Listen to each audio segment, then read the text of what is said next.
بسم اللہ الرحمن الرحیم۔ میں اپنی ساری قوم کو نیا سال مبارک دیتا ہوں۔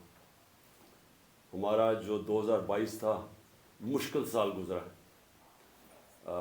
میری ساری قوم کے لیے ایک ایسا سال تھا جب ہر طرح کی ہم نے معیشت کی وجہ سے، نیچے جانے کی وجہ سے ساری قوم نے مشکلات کا سامنا کرنا پڑا۔ میں آج ساری قوم کو اس چیز کا کہنا چاہتا ہوں کہ قوموں کی زندگی میں اچھا برا وقت آتا ہے۔ کوئی بھی قوم ایسی نہیں ہوتی جو کہ ہمیشہ اچھا ہی وقت اس کی زندگی میں آئے۔ اونچ نیچ ایک زندگی کا حصہ ہے، اور قوموں کی زندگی کا بھی اونچ نیچ حصہ ہے۔ ایک بڑا غلط فیصلہ کیا گیا، ایک بدنیتی کے وجہ سے اس کے اوپر بیس کر کے ایک غلط فیصلہ کیا گیا اپریل میں۔ ایک گورنمنٹ جو کہ چل رہی تھی اور جس نے بینکرپٹ ملک سنبھالا 2018 میں، اور ادھر سے کرونا کے باوجود پاکستان کی تاریخ کی تقریباً بہترین پرفارمنس تھی۔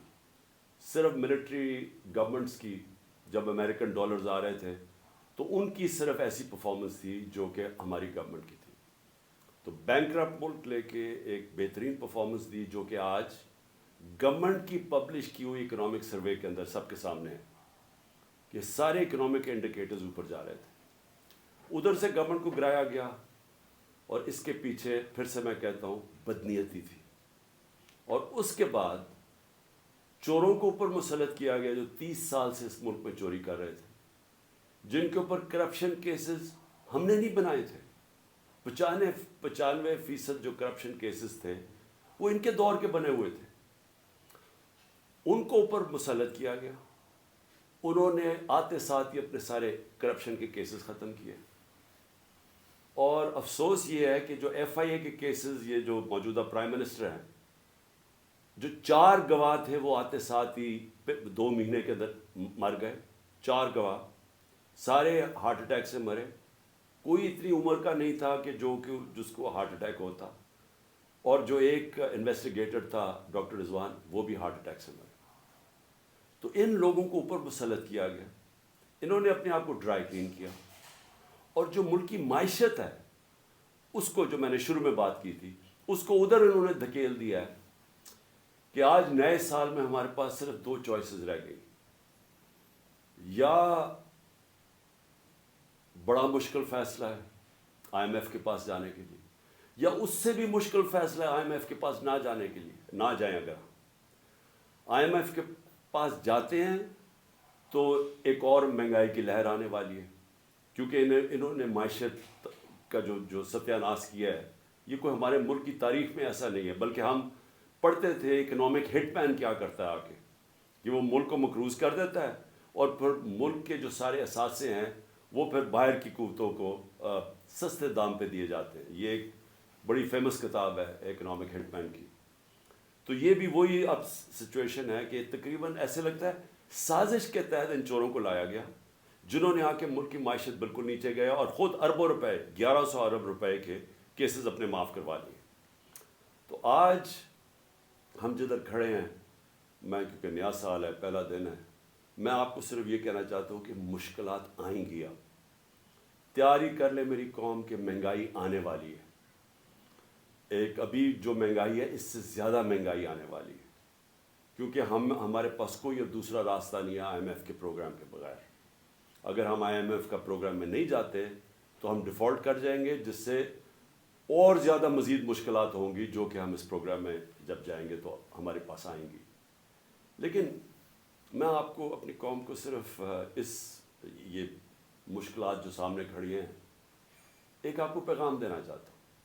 اور میں ان پاکستانیوں کو بھی جو 7.5 لاکھ پاکستانی ملک چھوڑ کے چلے گئے ہیں ان پچھلے 7 مہینے میں، اور یہ جو ہماری انڈسٹری بند ہو رہی ہے اور ہمارے انڈسٹریلسٹ بھی باہر جا رہے ہیں ملک سے، میں ان سب کو کہنا چاہتا ہوں کہ دیکھیں، جب قوم میں مشکل وقت آتا ہے نا، تو آپ چھوڑ کے باہر نہیں بھاگ جاتے، آپ کھڑے ہو کے مقابلہ کرتے ہیں اس کا، اور پھر مشکلیں حل ہو جاتی ہیں۔ ہمارے سے بہت برے حالات جرمنی اور جاپان کے تھے دوسری جنگ عظیم کے بعد، وہاں بھی تقریباً کوئی بلڈنگ ہی نہیں کھڑی تھی، فیکٹریاں تباہ ہو گئی تھیں، شہر سارے تباہ ہو گئے تھے۔ ان کی یہ سمجھیں کہ کوئی سوچ نہیں سکتا تھا کہ ادھر سے کوئی کھڑا ہو سکتا، لیکن وہ دونوں ملک چند سالوں کے اندر اپنے پیر پہ کھڑے ہو گئے۔ اور وہ کیوں کھڑے ہوئے؟ کیونکہ دونوں قومیں تھیں، انہوں نے باحثیت قوم مقابلہ کیا۔ مشکل وقت کا قومیں مقابلہ کرتی ہیں، یہ نہیں ہوتا کہ جب مشکل وقت آتا تو آپ ملک چھوڑ کے باہر بھاگ جائیں۔ تو میں اپنی ساری قوم کو کہنا چاہتا ہوں، ہم نے مل کے اس کا مقابلہ کرنا ہے۔ یہ جو ہمارے اوپر چور مسلط کیے گئے ہیں، ان کا ہم نے مقابلہ کرنا ہے، ہم نے باہر نہیں بھاگ جانا۔ میرے اوپر ہر دوسرے دن کوئی نیا کیس آ جاتا ہے، کبھی ڈسکوالیفائی کریں گے، کبھی اس کو نکال لیں گے، کبھی جیل میں ڈالیں گے، میرے لوگوں کے اوپر کیسز ہیں۔ تو کیا ہم ملک چھوڑ کے تو نہیں باہر بھاگے؟ میں تو یہیں کھڑے ہو کے اس کا مقابلہ کروں گا، جان کو خطرہ ہے لیکن میں یہیں مقابلہ کروں گا۔ اور میں آپ سب کو کہنا چاہتا ہوں کہ یہ اللہ نے ہمیں ایک تحفہ دیا ہے پاکستان، اور قائد اعظم نے کہا تھا کہ کوئی طاقت پاکستان کو تباہ نہیں کر سکتی، کیونکہ قائد اعظم نے تب سوچا تھا کہ ہم بحیثیت قوم جو اپنی آزادی کو ایک سمجھتی ہے کہ اللہ کی بہت بڑی نعمت ہے کہ ہمیں انگریزوں سے آزادی ملی، تو ہم بحیثیت قوم مقابلہ کریں، لیکن ہم قوم نہیں بن سکے۔ لیکن خوشخبری یہ ہے کہ پہلی دفعہ میں دیکھ رہا ہوں کہ میرا ملک ایک قوم بننے جا رہا ہے، اور اس لیے میں کہتا ہوں کہ ہم ہر مقابلے کا ہر مشکل کا مقابلہ کر سکیں۔ تو میں نئے سال میں پھر سے آپ کو مبارک دینے کے بعد کہتا ہوں، تیار ہو جائیں، ہم نے اس ملک کو نکالنا ہے اس سے، اور انشاءاللہ ہم نکالیں گے۔ ہم جب ایک کرائسس آتا ہے تو وہ ایک موقع بھی مل جاتا ہے، ایک اپرچونٹی مل جاتی ہے کہ ہم اپنے آپ کو اپنی اصلاحات کریں، اپنے اداروں کو ٹھیک کریں۔ سب سے بڑی بات یہ کہ پاکستان میں قانون کی حکمرانی لے کے آئیں، اس ملک میں انصاف کا نظام قائم کریں۔ اور میں سمجھتا ہوں کہ اگر ہم نے یہ اگلے تباہی آ رہی ہے راستے میں، اس سے صرف نکلنے کا ایک کام ہے کہ قوم ساری کھڑی ہو جائے کہ ہم یہاں عدل اور انصاف چاہتے ہیں، ہم طاقتور کو قانون کے نیچے لینا چاہتے ہیں۔ جو اللہ نے قرآن میں کہا ہوا ہے کہ سب سے زیادہ ضرورت ایک ملک کے اندر اللہ کی زمین پہ انصاف قائم کرو۔ نبی صلی اللہ علیہ وسلم نے بھی کہا ہوا ہے کہ بڑی قومیں تباہ ہوئیں جدھر طاقتور کے لیے چوری کرتا تھا تو اس کو نہیں پکڑتے تھے، کمزور کو پکڑتے تھے تو تباہ ہو جاتی تھی۔ اور حضرت ابو بکر جب خلیفہ بنے، حضرت عمر جب خلیفہ بنے، دونوں نے پہلی تقریروں میں کہا کہ ہم انصاف قائم کریں گے، ہم طاقتور کو قانون کے نیچے لے کے آئیں گے۔ تو یہ ہم ساری قوم کو فیصلہ کر لینا چاہیے کہ اگر ہم نے اب اس میں سے نکلنا ہے، قانون کی حکمرانی ہوگی، جنگل کا قانون نہیں ہوگا جو آج پاکستان میں ہے کہ طاقتور چوری کرے اور معاف ہو جائے اور بیچارے غریب لوگ جیلوں میں ہوں، اور وہ چوری کر کے باہر پیسہ لے جائے اور ہمارے پاس کوئی طریقہ ہی نہ ان کو پکڑنے کا۔ تو میں اب جس کے لیے میں نے آج یہ پریس کانفرنس کی ہے، کیونکہ پہلا سال تھا تو میں نے آپ سب کو تیار کرنا تھا ساروں کو، تاکہ میں بھی انشاءاللہ ٹھیک ہو رہا ہوں، تو ہم نے سب نے مل کے اب اس کا مقابلہ کرنا ہے۔ بھاگتے نہیں ہیں، مقابلہ کرتے ہیں۔ لیکن آج میں نے جو میڈیا ٹاک کیا وہ اس لیے کہ ہم نے جب سیلاب آیا پاکستان میں تو ہم نے پیسہ اکٹھا کیا۔ میں شوکت خانم کے لیے 30 سال سے پیسہ اکٹھا کر رہا ہوں، نومل یونیورسٹی کے لیے پچھلے 15 سال سے پیسہ اکٹھا کر رہا ہوں، اس سے بھی زیادہ 17 سال سے، تحریک انصاف کے لیے بھی 17 سال سے پیسہ اکٹھا کر رہا ہوں۔ میں ہمیشہ جو بھی پیسہ اکٹھا کرتا ہوں ساری چیزیں ٹرانسپیرنٹلی، شفافیت سے کرتا ہوں، اور میں ہمیشہ لوگوں کے سامنے سارے اپنے اکاؤنٹس رکھتا ہوں۔ تو جو ہمارا جو یہ کہہ رہے ہیں فورن فنڈنگ ہے، یہ جو الیکشن کمیشن ہے، وہ میں چیلنج کرتا ہوں آج کہ صرف ہماری پارٹی کے سارا فنڈ جتنی ہم نے پیسے اکٹھے کیے ہیں وہ سارا ڈاکیومنٹڈ ہے۔ 40,000 ڈونرز ہم نے ڈاکیومنٹ کیے ہوئے، جبکہ کسی اور پولیٹیکل پارٹی کا یہ نہیں۔ اور اسی طرح جو نمل یونیورسٹی اور شوکت خانم کے کوئی چیک کر سکتا ہے ہمارے اکاؤنٹس، ہم سارا کچھ ٹرانسپیرنٹ ہے۔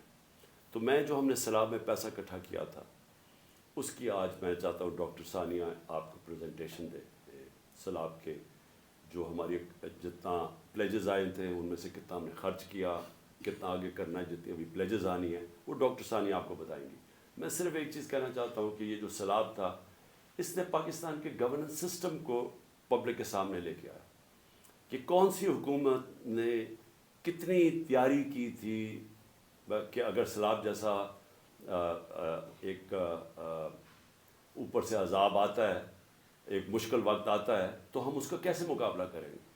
تو پختونخوا کا آپ یہ دیکھ لیں کہ انہوں نے جو نوشہرہ جو سب سے زیادہ ونریبل ہوتا ہے جب سیلاب آتا ہے، تو انہوں نے جو بندے ہماری حکومت کی دوران اربوں روپے کے جو بند بنائے تھے اس نے نوشہرہ کو بچا لیا.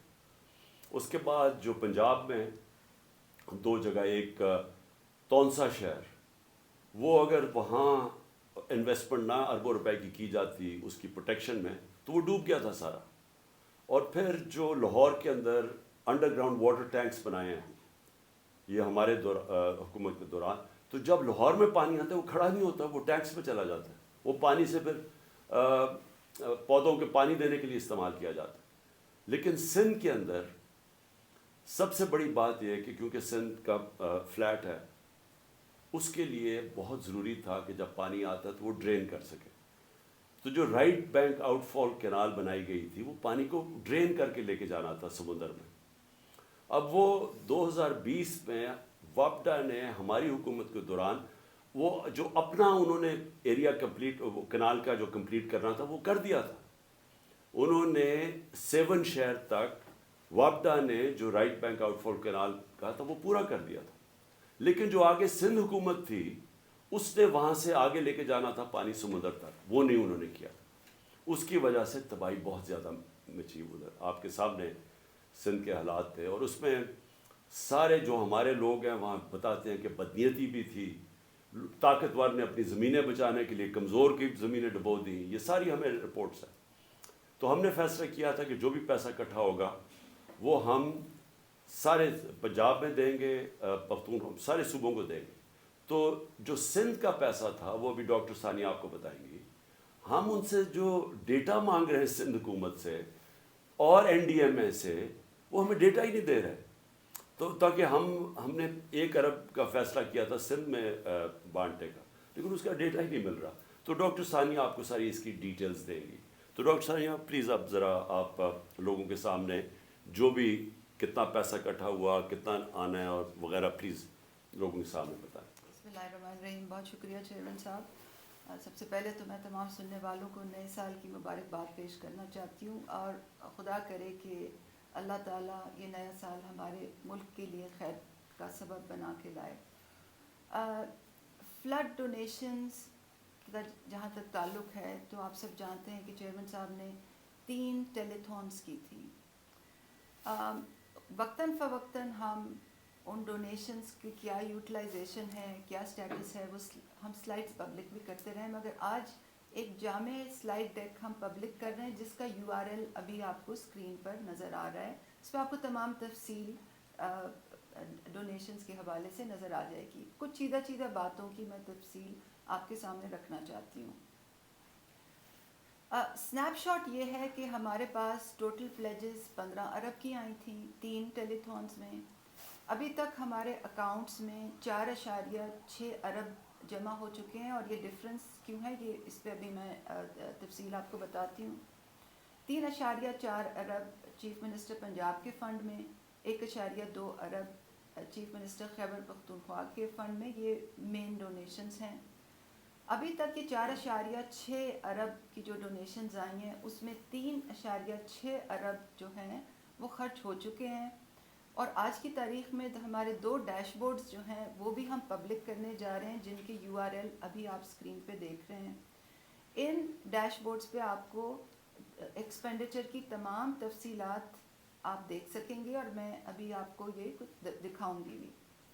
1 ارب جو ہے ہم نے سندھ کے لیے رکھا ہوا ہے. وہ چیئرمین صاحب جب سندھ گئے تھے تو انہوں نے اناؤنس کیا تھا، اور ہم ڈیٹا اویٹ کر رہے ہیں کیونکہ خیبر پختونخوا اور پنجاب میں جو سروے ہے وہ مکمل ہو چکا ہے، اور ہماری ایکسپیکٹیشن ہے کہ سندھ میں بھی سروے مکمل ہو گیا ہوگا. تو جتنا جلدی وہ ہمیں ڈیٹا دیں گے اتنا جلدی ہم یہ 1 بلین جو ہے 1 ارب جو ہے وہاں پر 40,000 لوگوں کو میں بانٹ دیں گے. اس کی تفصیل بھی اور پالیسی آگے آپ کو بتاتی ہوں. یہ جو پریزنٹیشن آج ہم نے پبلک کی ہے اس میں اکاؤنٹس جو کلیکٹ کر رہے ہیں, جتنی فنڈ کلیکشن ہوئی ہے, جتنے راؤٹ سے ہوئی ہے, جتنے چینل سے ہوئی ہے, ان کی تمام تفصیل ہے. جو ہم نے پروسیس اڈاپٹ کیا ہے سروے کے لیے, ایلیجبلٹی کے لیے, ڈیٹا انالیٹکس کے لیے, پیمنٹس کے لیے, ٹرانسپیرنسی کے لیے, اس کی بھی تفصیل درج ہے. فنڈ کلیکشن جو ہوئی ہے اس میں ہم سلائیڈ ڈیک میں ہم نے یہ بھی بتایا کہ انٹرنیشنل ڈونرز سے کتنا آیا ہے, ڈومیسٹک ڈونرز سے کتنا آیا ہے. 66% ڈومیسٹک ڈونرز سے آیا ہے, 34% انٹرنیشنل ڈونرز سے آیا ہے. ٹرانزیکشنز کتنی ہوئی ہیں اس کی بھی تفصیل ہے. ٹرانزیکشن سائز جو ہے یعنی کہ size of donation foreign donors کا کتنا ہے, یعنی کہ جو اوورسیز پاکستانی ہیں, جو ڈومیسٹک ڈونرز ہیں ان کی ایوریج سائز آف ڈونیشن کیا تھا, اور تمام تفصیل اس پریزنٹیشن میں ہے. تھوڑا سا میں تفصیل سے بچانا چاہتی ہوں کیونکہ اکثر یہ سوال ہوتا ہے کہ 3 ٹیلی تھونز میں پلیج تو لوگوں نے 15 ارب کیے ہیں, مگر آپ کے اکاؤنٹس میں اس وقت 4.6 ارب موجود ہیں. یہ کیوں ہے, یہ سمجھنا بہت اہم ہے. اس کی 3 وجوہات ہیں. سب سے پہلے تو یہ کہ تقریباً 3 سے 4 ارب کی جو پلیجز تھیں وہ ہمارے اکاؤنٹس میں آنی نہیں تھیں. ان لوگوں نے ٹیلی تھون سے انسپائر ہو کے کمٹمنٹس کی تھیں, مگر انہوں نے اپنے چینل سے یہ خرچہ کرنا تھا. نمبر 1. نمبر 2 یہ کہ 4.3 ارب کی جو کریڈٹ کارڈ ڈونیشنز ہیں وہ فیل ہوئی ہیں, اور یہ میں کوئی آپ کو آربیٹری کوئی فگر نہیں بتا رہی, یہ اسٹیٹ بینک آف پاکستان نے ہمیں یہ فگر دی ہے کہ 4.3 بلین روپے کی جو ٹرانزیکشنز ہیں کریڈٹ کارڈ باہر سے جو ٹرانزیکشنز ہیں وہ فیل ہوئی ہیں. اس کی بھی 5 وجوہات ہیں. 58% جو اماؤنٹ ہے یہ 4.3 ارب میں وہ اس لیے فیل ہوئی ہے کیونکہ جو اونر آف دا اسکیم یعنی کہ ماسٹر کارڈ یا ویزا جو کریڈٹ کارڈ ہے انہوں نے یہ ڈونیشن آتھرائز نہیں کی. پاکستان پیسے بھیجنے میں لوگوں کو کافی مسائل سامنے آتے ہیں, اور اس وجہ سے یہ بہت بڑی رقم جو ہے ہمارے اکاؤنٹس میں نہیں آ سکی. 15% جو ہے وہ آتھینٹیکیشن فیلئر ہے, اور اس کے بھی آگے کئی ریزنز ہیں. یعنی کہ جو او ٹی پی انہوں نے جو او ٹی پی آتا ہے آپ کے فون پہ جب آپ ٹرانزیکشن کرتے ہیں ویب سائٹ پہ جا کے, یا وہ ایکسپائر ہو گیا, یا CCV3 ڈیجٹ نمبر جو پیچھے لکھا ہوتا ہے کریڈٹ کارڈ کے وہ انکریکٹلی انہوں نے ڈالا, تو 15% آتھینٹیکیشن فیلئرز ہیں. 21% جو فیلئرز تھے اس 4.3 ارب میں وہ بھی ایشور بینک یعنی کہ جو باہر کا بینک تھا انہوں نے ڈکلائن کیے, اور اس کی وجہ یہ تھی کہ یا تو کریڈٹ کارڈ لمٹ نہیں تھی, یا اس کریڈٹ کارڈ پہ ڈو ناٹ آنر مارک تھا. اور اکثر کریڈٹ کارڈ جو باہر کے ملکوں میں ہوتے ہیں وہ چھوٹی موٹی ریٹیل ٹرانزیکشنز کے لیے ہوتے ہیں. اگر وہ ایک دم $5,000 پاکستان بھیجنا چاہیں تو ان کا ایشور بینک ان کو بلاک کر دیتا ہے.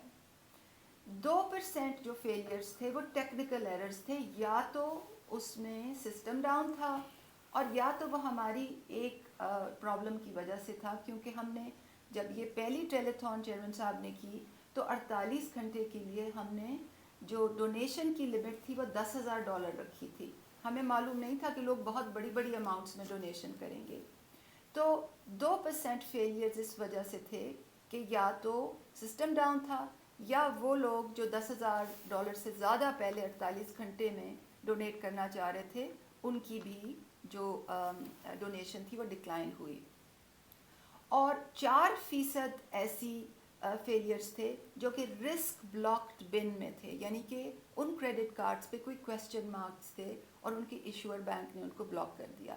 تو میں بتانا یہ چاہ رہی ہوں کہ 4.3 ارب کی ایک خطیر رقم تھی جو ڈونیٹ نہیں ہو سکی, کیونکہ کریڈٹ کارڈ فیلیئرز ان 5 مدوں میں تھے جن کی تفصیل میں نے آپ کے سامنے رکھی، اور یہ دوسری کیٹیگری تھی. اور تیسری کیٹیگری ان ڈونرز کی ہے جو کہ خاص طور پر جو امریکہ کے ڈونرز ہیں اور جو شوکت خانم ہاسپٹل میں اب بڑے دل کھول کے عطیات دیتے رہتے، پچھلے کئی سال دہائیوں سے دیتے رہے ہیں، وہ اس چیز کا ویٹ کر رہے ہیں کہ ہمارے پاس فلڈ ڈونیشنز کی ایک 501c3 ایک انسٹرومنٹ ہو، ایک آرگنائزیشن ہو، تاکہ امریکہ میں ان کو ٹیکس بینیفٹ ملے. ایک فاؤنڈیشن وہاں رجسٹر ہو چکی ہے اور ٹیکس فری سٹیٹس کے لیے اپلیکیشن اس وقت پائپ لائن میں ہے. تو اس وقت شاید آپ کو اسکرین پہ بھی نظر آ رہا ہو، یہ 3 وجوہات ہیں جس کی وجہ سے جو پلیجڈ اماؤنٹ اور اکاؤنٹس میں جو اماؤنٹ ہے ان میں فرق ہے. سلائیڈز میں ہم نے اور بھی بہت تفصیل سامنے رکھی ہے. ٹرانسپیرنسی کی پیش نظر، شفافیت کو ملحوظ رکھتے ہوئے آپ کو ہم نے یہ بھی بتایا ہے کہ ہمارے اکاؤنٹس کون سے ہیں، ان کی گورننس کیسی ہے، ان کی یوٹیلائزیشن ڈیسیجنز کیسے ہوتے ہیں، اور ابھی یوٹیلائزیشن سے پہلے ان میں کتنے پیسے تھے. ہم نے شفافیت کے پیش نظر یہ چیز بھی پبلک کی ہے کہ ہمارے جو 3 بینکس میں جو ڈونیشنز آ رہی تھیں، پلس جو PITB کے تھرو جو کریڈٹ کارڈ ڈونیشنز جو راؤٹ ہو رہی تھیں، اور تمام ڈونیشنز ان کی وہ کس کس کیٹیگریز میں آ رہی تھیں. کیا وہ اوور دا کاؤنٹر لوگ پیسے دے رہے تھے، یا وہ ڈومیسٹک ٹرانسفرز تھے، یا انٹرنیشنل کریڈٹ کارڈ ٹرانزیکشنز تھیں، یا ڈومیسٹک کریڈٹ کارڈ ٹرانزیکشنز تھیں، یا وائر ٹرانسفر آ رہی تھی. تو یہ اگر آپ اسکرین پہ دیکھ رہے ہوں گے کہ کوڈڈ بائی بینکس، یہ ڈیٹیل آپ کو 6 مدوں میں نظر آ رہی ہے کہ یہ پیسے کس طرح سے آئے تھے. کچھ میں تفصیل بتانا چاہتی ہوں کہ ہمارا پروسیس کیا تھا. ہم نے چیئرمین صاحب کی یہ ہدایت تھی کہ جیسے ہم نے کووڈ میں ڈسبرسمنٹ کی تھی، بالکل ہی غیر سیاسی بنیادوں پر، بالکل ہی شفافیت کو سامنے رکھتے ہوئے، ایک غیر جانبدارانہ انداز میں بلا تفریق، ان کی ہدایت یہ تھی کہ ڈیزائن پیمنٹ سسٹم اسی طرح سے ڈیزائن ہو. 4 چیزوں کو میں مینشن کرنا چاہتی ہوں. سب سے پہلے تو ہم نے یہ ڈیسائیڈ کیا کہ KP اور پنجاب میں ہم سروے جو کریں گے وہ ڈیجیٹل سروے ہوگا، اور KP میں جو اسکولس کو مانیٹر کرتے ہیں ان کے لیے ایپ بنائی گئی، ان کو ٹرین کیا گیا. پنجاب میں اربن یونٹ کو یہ کام دیا گیا، اور تمام جو ڈیٹا کلیکشن ہوئی وہ ڈیجیٹل طریقے سے ہوئی اور موقع پہ کھڑے ہو کے ہوئی، تاکہ جو جیو کوآرڈینیٹس ہیں، یعنی کہ کمپیوٹر میں اس جگہ کے کوائف آ جائیں، اور پھر وہ تمام جو انفارمیشن ہے وہ ہمارے ڈیش بورڈز پر ویزیبل ہوتی تھی جو ابھی آپ دیکھ رہے ہیں. اور یہ بہت اہم تھا کیونکہ گزشتہ ادوار میں جب کوئی آفات آتی تھیں تو ایسے ہوتا تھا کہ لوگ وڈیروں کے گھروں میں جا کے وہاں بیٹھ کے پیپر بیس سروے کر لیتے تھے، اور کوئی شفافیت نہیں ہوتی تھی کہ کہاں سروے ہو رہا ہے، اور اس میں سیاسی مداخلت کا بہت بڑا عنصر ہوتا تھا. تو سب سے پہلے تو دوبارہ ایمفیسائز کرنا چاہتی ہوں کہ ڈیجیٹل سروے تھا، جیو ٹیگڈ انفارمیشن تھی ڈیش بورڈز پہ، کنٹرول روم میں جو چاہتا ہے آج بھی پنجاب اور KP میں ہم آپ کو یہ انفارمیشن دکھا سکتے ہیں. نمبر 1. نمبر 2، ہم نے پری پوسٹ فلڈ امیجز جو تھے، جو بھی ڈیٹا آیا جہاں بھی وہ جیو ٹیگ ہوا، اس میں ہم نے پری پوسٹ سیٹلائٹ فلڈ امیجز ڈالے، یہ دکھانے کے لیے کہ کیا کوئی گھر ان سے باہر تو نہیں ہے. تیسرا، ہم نے یہ ڈیسائیڈ کیا کہ ہم پیمنٹ سسٹم میں انوویشن لائیں گے، کیونکہ گزشتہ ادوار میں جو پیمنٹ ہوتی تھی وہ چیکس کے ذریعے ہوتی تھی. پے آرڈرز پیپر ایشو ہوتے تھے، وہ نیچے پٹواریوں کے ہاتھوں میں گراس روٹ لیول پہ جاتے تھے، اور اس میں بہت بدعنوانی ہوتی تھی، بھتے لیے جاتے تھے لوگوں سے. ہم نے اس دفعہ یہ ڈیسائیڈ کیا کہ بینکوں کی برانچز میں پیمنٹ ہوگی، CCTV کیمرے کی آنکھ کے نیچے پیمنٹ ہوگی، ڈیجیٹل پے آرڈر ہوگا، تاکہ کوئی کسی بھی بینک برانچ میں چلے جائے، bank of Khyber, bank of Punjab کی برانچ میں، تو اس کا پے آرڈر ریٹریو ہو جائے، اور بائیو میٹرک ویریفیکیشن سے پیمنٹ ہوگی تاکہ اس میں بدعنوانی نہ ہو. ہم نے یہ انسسٹ کیا کہ ان کو فل بینک اکاؤنٹس دیے جائیں گے، ان کو ATM کارڈز دیے جائیں گے، ان کو ATM ایکسس ہوگی، ان کو چیکس دیے جائیں گے، تاکہ ان کو رسپیکٹ سے پیمنٹ ہو بینکوں کی برانچوں میں، اور یہ پہلی دفعہ ہوا ملک میں۔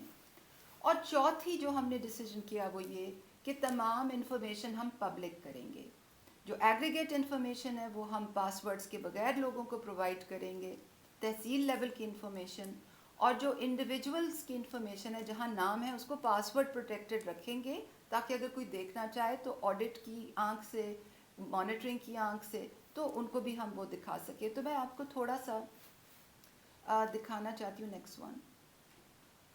اب یہ گورنمنٹ آف کے پی کا ڈیش بورڈ ہے، اور میں چیئرمین صاحب آپ کی اجازت سے شکریہ ادا کرنا چاہتی ہوں گورنمنٹ آف کے پی کا، پی ڈی ایم اے کا، کے پی آئی ٹی بورڈ کا، بینک آف خیبر کا، کہ انہوں نے ہمارے ساتھ بڑا تعاون کیا۔ جو آپ نے میری ڈیوٹی لگائی تھی کہ یہ سسٹم ڈیزائن کرے، انہوں نے پورا تعاون کیا، اور نہ صرف یہ ٹیلی تھون فنڈز کے لیے یہ یوز ہوا، یہ ان کی تمام ہاؤسنگ کمپنسیشن کے لیے یہ استعمال ہوا۔ اب اس اگر لائیو ڈیش بورڈ دکھا دیں پلیز۔ اب اگر آپ لائیو ڈیش بورڈ پہ دیکھیں گے تو آپ کو نظر آئے گا کہ پہلے تو ٹوٹل ہاؤسز ڈیش بورڈ پہ کلک کر لیں۔ یہ پبلک ڈیش بورڈ ہے، جو کوئی بھی اس کو جا کے دیکھ سکتا ہے، یہ پاس ورڈ پروٹیکٹڈ انفارمیشن نہیں ہے۔ آپ دیکھ سکتے ہیں کہ کے پی میں ٹوٹل ہاؤسز ڈیمیج 53,000 لگ بھگ، ٹوٹل اماؤنٹ ریکوائرڈ 13.5 بلین، ابھی تک 34% پیمنٹ ہو گئی ہے، 4.5 ارب پے ہو گئے، اور اس 4.5 ارب میں 1.2 ارب وہ ہیں جو ٹیلی تھون سے ریز ہوئے تھے، جو ڈائریکٹلی چیف منسٹر کے پی کے فنڈ میں آئے تھے۔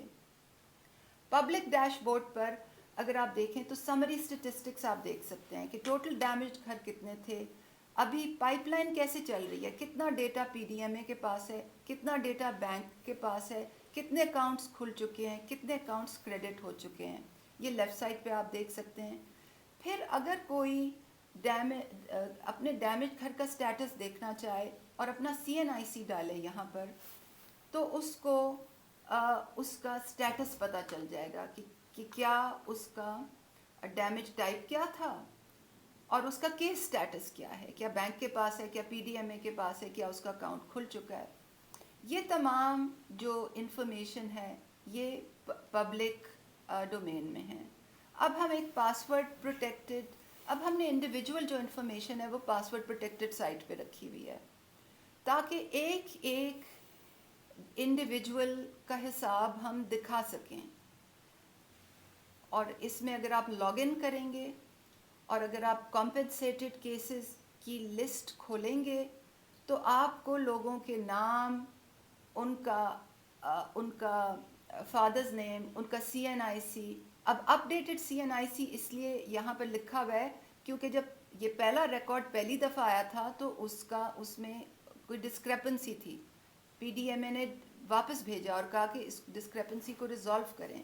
اس کا ڈیمیج ٹائپ لکھا ہوا ہے، اس کا ڈسٹرکٹ لکھا ہوا ہے، اس کا تحصیل لکھا ہوا ہے، اور جو پیسے اس کو دیے گئے ہیں اس کی بھی تفصیل اس پہ ہے۔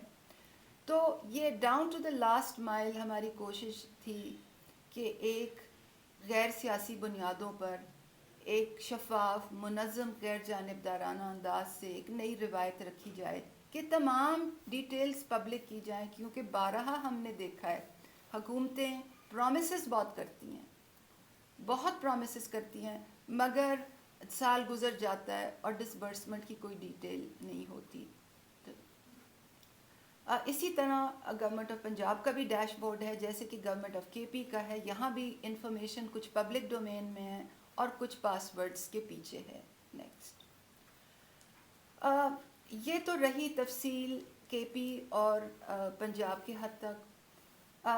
چیئرمین صاحب کی ہدایت تھی کہ یہ جو پیسے ہم اکٹھے کر رہے ہیں یہ صرف کے پی اور پنجاب کے نہیں ہیں، یہ اور پروونسز اور وفاق کی اکائیوں میں بھی بٹیں گے۔ بلوچستان کی حکومت نے گورنمنٹ آف کے پی سے یہ ریکویسٹ کی کہ آپ ہمارے لیے health and livestock camps لگائیں، جو کئی ہفتے پہلے لگ چکے تھے۔ سندھ کے لیے جیسے کہ پہلے بھی میں نے کہا 1 ارب ہمارے پاس پڑا ہوا ہے۔ جو پالیسی ڈیسائیڈ ہوئی ہے وہ یہ ہے کہ کیش ٹرانسفرز ہوں گے، بینک کی برانچز سے ہوں گے، اسی طرح ٹریکیبلٹی پرووائڈ کی جائے گی، جیسے کہ پنجاب اور کے پی میں ٹریکیبلٹی پرووائڈ کی گئی ہے. جو گھروں کی سلیکشن ہے وہ ڈیٹا انالیٹکس کی بنیاد پہ ہوگی، مگر اس کے لیے ہمیں سروے ڈیٹا چاہیے. اگر ہمارے پاس ہمیں سروے ڈیٹا نہ ملے تو وہ ہم ایک ڈیمانڈ ڈریون پروسیس سے اس کو کنسیڈر کریں گے. جو کیش ٹرانسفرز یہاں پر ہم نے کرنے ہیں وہ 40,000 لوگوں کو کرنے ہیں اور 25,000 کا کیش ٹرانسفر ہونا ہے، اور جیسے ہی ہمیں ڈیٹا پرووائڈ ہوگا تو یہ پیمنٹس فوراً کر دی جائیں گی. جی ثانیہ شکریہ. آخر میں میں صرف یہ کہنا چاہتا ہوں کہ جو سندھ حکومت ہے، ہمارے پاس 1 ارب روپیہ پڑا ہوا ہے، ہمیں ڈیٹا چاہیے. اور جس طرح ابھی ثانیہ نے کہا کہ اگر ہمیں ڈیٹا مل جائے تو ہم نے 40,000 گھروں کو فیصلہ کیا ہوا ہے کہ ہم ان کو پیسے پہنچائیں. میں دوسری چیز صرف اپنی عوام سے یہ کہنا چاہتا ہوں کہ دیکھیں، ہمارے ملک میں جب بھی کوئی سانحہ ہوا تو قوم نے ویسے دل کھول کے پیسہ دیا جو کہ شاید میرے خیال میں اور دنیا کے ممالک نہ دیں. پاکستانی وہ قوم ہے جو جب بھی ان کو ٹیسٹ کیا جائے تو یہ بڑے کھلے دل سے پیسے دیتے ہیں. اور میں آپ کے سامنے وہ مثال بیٹھا ہوں کہ شوکت خانم کینسر ہاسپٹل کا سالانہ کوئی 9 ارب کا خسارہ ہوتا ہے. جب 75% کینسر کے مریضوں کا مفت علاج ہوتا ہے تو 9 ارب کا خسارہ ہے. ہر سال میری قوم وہ خسارہ پورا کرتی ہے. اسی طرح نمل یونیورسٹی ہے جو کہ 90% سے 95% مفت پڑھ رہے ہیں ہمارے اسٹوڈنٹس جو کہ ان گھرانوں سے ہیں جو کہ اعلیٰ تعلیم نہیں افورڈ کر سکتے. اس کے لیے بھی لوگ پیسے دیتے ہیں. اور دوسرا شوکت خانم پشاور میں اس کے لیے بھی پیسے دیتے ہیں، وہ بھی چل رہا ہے. اور وہ سارا یعنی افغانستان تک وہ کوئی ایسا ہاسپٹل نہیں ہے سارا نارتھ میں، لاہور کے نارتھ میں، جو کہ کینسر کا اس طرح کا علاج بھی کرے اور مفت علاج کرے غریبوں کا. اور پھر اب کراچی میں تیسرا ہسپتال بن رہا ہے جو سب سے بڑا ہے. سب کے لیے یہی قوم پیسے دیتی ہے. تو میں صرف اپنی قوم کا آج شکریہ ادا بھی کرنا چاہتا ہوں کہ آپ نے مجھے ٹرسٹ کیا اور یہ ٹیلیتھون میں پیسے دیے. ثانیہ نے بتایا کہ پیسے پھنسے ہوئے ہیں. ایک تو امریکہ کے اندر جب تک ٹیکس سٹیٹس نہ ہو تو لوگ ان کو ٹیکس ریبیٹ نہیں ملتی، اس لیے وہ پیسے روکے ہوئے انہوں نے. اور دوسرا انہوں نے بتایا کہ کریڈٹ کارڈ سے 4.2 ارب روپیہ پھنسا ہوا ہے، کیونکہ انہوں نے بتایا کیا کیا مسئلے ہمیں آئے ہیں. باہر سے امریکہ سے پاکستان پیسے جب ٹرانسفر ہوتے ہیں تو بڑا پرابلم آتا ہے، بینکس بڑا پرابلم کریٹ کرتے ہیں. وہ انہوں نے آپ کو بتا دیا. اور یہ اسٹیٹ بینک کی فگرز ہیں کہ کیوں نہیں آیا پیسہ، وہ اسٹیٹ بینک نے ثانیہ کو بتایا جو انہوں نے تفصیل سے بتایا ہوا. تو بہت بہت شکریہ.